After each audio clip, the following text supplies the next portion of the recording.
All right. Boruto 186 drop. I'm gonna have to speed through this bitch because my phone be fucking up and shit. But let me just start from these first 2 points. I want to get to these first 2 points. Happy Sunday, y'all, nigga. I ain't too fast for that. Happy Sunday, my niggas. But can you imagine if Boruto were to actually kill Ao with that screwdriver and where this series could have possibly went, especially at this early stage where we are? Because in terms of manga, we're pretty much at the beginning of the shit, right? We're pretty much at the beginning, like Momoshiki shit just had happened and shit. Like we're pretty much at the beginning of the story. And this really, where we are in the anime, is really the beginning of Boruto's story as its own thing in general. Like there's no more showing the world how peaceful, or how showing the viewers how peaceful and the left what happened post Naruto Shippuden type shit. But I feel like if Boruto were to actually kill Ao with that screwdriver, this would just plant the seeds within viewers' heads of, is Boruto potentially a evil type of person? Is he wicked? Is there some type of menacing trait within him, similar to what Sasuke had as a child? He had that motherfucking, like, you would think though, like, I feel like in Boruto's case, it's more like, dog, are you a school shooter? Like, because it's like he grew up pretty cool, right? He has his family and shit, Hokage and all that.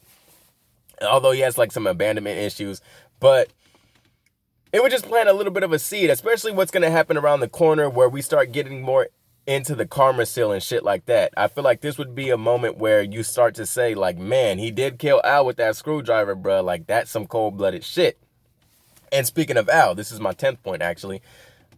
He says, like, Boruto's naive. He has sympathy for his enemies, and this is something that could fucking bite him in the ass, which is some foreshadowing. I'm taking it as some foreshadowing, bro.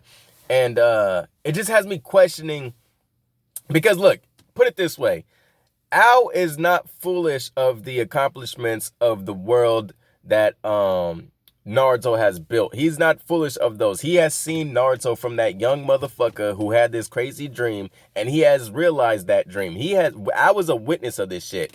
Yet he still looks at Boruto and says, look, bruh, you're just like your father. And all this shit you're doing right now could bite you in the fucking ass, dog. And that's some sick shit to say, because it's not like I was ignorant to what the fuck had happened in the universe of Naruto itself. So I just want to keep that out there. I just want to put that gave me kind of like the Shikamaru vibes, where he's speaking of Shikadai, like, am I going to have to protect my son? Is he going to, have to carry the way for us in the future? Like, I'm looking forward to the future of this series, bro. But on to my first point. Now, this is a quote from Boruto where he's saying, we're going to defeat Ao with our powers as shinobi. And this kind of refers back to the last episode where Kashin Koji is speaking with Ao, and Ao's reassuring Kashin Koji by saying, look, man, I'm no longer a shinobi. I am a tool. I feel no emotions. So me on this mission is perfect, because I don't give a fuck about them niggas. Fuck them. And this also kind of references back to the point where the mission first began and they first pull up on those scientific puppets. And we see actions of shinobi. So we see Boruto and Sarada using hand signs. Mitsuki kind of just waves his hands around because he's somewhere in between. He's like a biological weapon where he's made of organic genetics. He's an organic material. He's not a robot like the fucking puppets who just fucking shoot and absorb. And then on to point 2. We have the Team 7 versus Ao pretty much. But Sarada put in that work. Like, I feel like her work was a little bit underrated. I feel like what she had shown was an obvious strength above Mitsuki, above Boruto. Like, she's the fucking brute. Like, I know she's the girl, but she's a fucking brute, bruh. And that's from her mom, bruh. But there was that transition where Sarada does like it was either a shuriken. I ain't gonna say that shit in Japanese, bruh. Or a fireball jutsu where she broke the fucking branch out, like, does a flip, grabs her by the ankles and tosses that bitch. And I thought that was sick, just to throw that out there. And also her fireball jutsu seemed as if it packed a lot more punch than Konohamaru's, who comes from a tribe or a clan where they're known for their fireball jutsus. They're known for their fire style in general. So it was kind of just crazy to see, because I don't know if they just be doing that shit on purpose so niggas could talk about Konohamaru. But on to my nigga point 3. Ao seems to have like some sort of robotic dojutsu, because he was looking through all that fucking fire and all that, all the jutsus that were going on before his eyes. He was able to see where Team 7 was located. And it was like something that wasn't really shown in the manga. And they didn't really dive too deep into it as far as the anime went, because he clearly still had a blind spot. Because before that, we know when he had the Byakugan, he had zero, like nearly zero blind spots. So it wasn't the Byakugan, but it was some sort of something. And on to point 4. This is my 4th point. Now, I think the scientific ninja tool of the chakra saber has allowed us to see the potential of a menacing chakra. Because once Boruto had it, it was blue. Ao picks it up, that shit turned red. So it was kind of like, it made me think about Kawaki.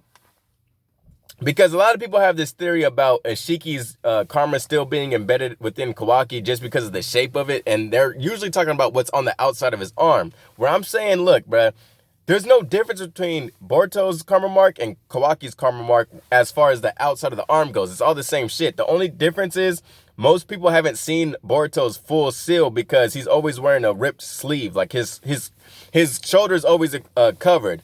The real difference kind of comes like in the facial area as well as the palm. You'll see either Ishiki's sign being on Kawaki or Momoshiki's sign on the palm being on Boruto. So that's the only real difference.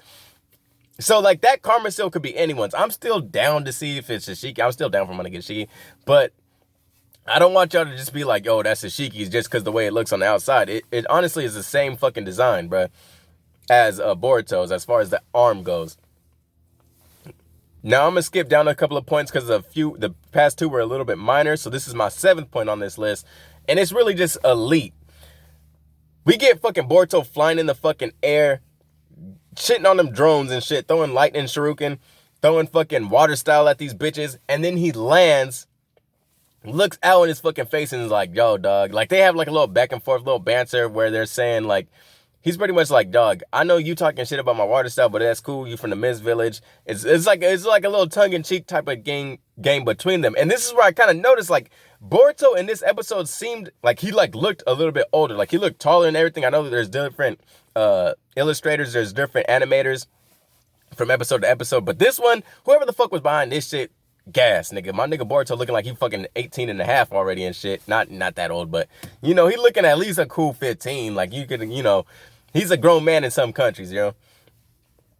And then that Ao flashback where it kind of allows you to feel a little bit more for him.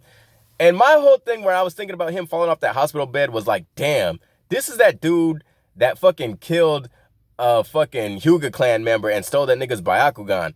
Like, he goes from that being a, you know, he got bitches in his village. You got the Byakugan, you got bitches, nigga. But I'm gonna end that there. I'm gonna end that there, dog, because, you know, I'm running out of time, but I love you, motherfucker.